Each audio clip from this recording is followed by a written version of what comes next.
જય શ્રી કૃષ્ણ બધાને. હું અત્યારે નીકળી ગયો છું હાલવા માટે, થોડું નાઇટ વોકિંગ માટે. અત્યારે ઠંડી છે 5 સેલ્સિયસ. અત્યારે રોડ ઉપર હું તમને બતાવું, કોઈ દેખાશે નહીં તમને. મજા આવે અહીંયા રહેવાની ઠંડીમાં. તો એટલે અહીંયા કહેવાય કે અહીંયાથી હવે તમે ટેવાઈ ગયેલા હોય ને તો તમને ફાવે, મજા આવે એમ. એવું નહીં કે ભાઈ તમે આવી ગયા ને ઠંડી સહન ના થાય. અહીંયા એવું નથી. અહીંયા વેધર બહુ કૂલ છે એમ. જલ્દી તમે કોઈ દિવસ બીમાર ન પડો એમ કહેવાનો ઇન્ટેન્સ એ છે. બસ જો આજના વિડીયોમાં તો આટલું જ હતું કે ભાઈ આ રોડ ઉપર કોઈ છે નહીં, પણ સેફટી બહુ છે. તમે જોઈ શકો છો. અત્યારે આગળ મારું ઘર છે, સીધે સીધું હું જઉં છું ત્યાં આગળ મારું ઘર છે.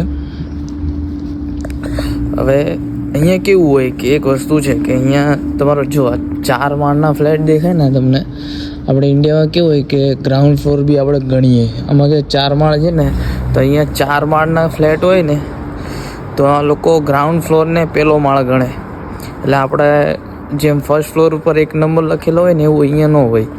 અહીંયા ડાયરેક્ટ ફર્સ્ટ ફ્લોર પર 2nd નંબર લખેલો હોય એમ. આનું કલ્ચર આવું છે ભાઈ. જય શ્રી કૃષ્ણ. વિડીયો ગમ્યો એટલે લાઈક કરો, શેર કરો, સબસ્ક્રાઈબ કરો અને ફોલો કરવાનું ભૂલતા નહીં. જય દ્વારકાધીશ.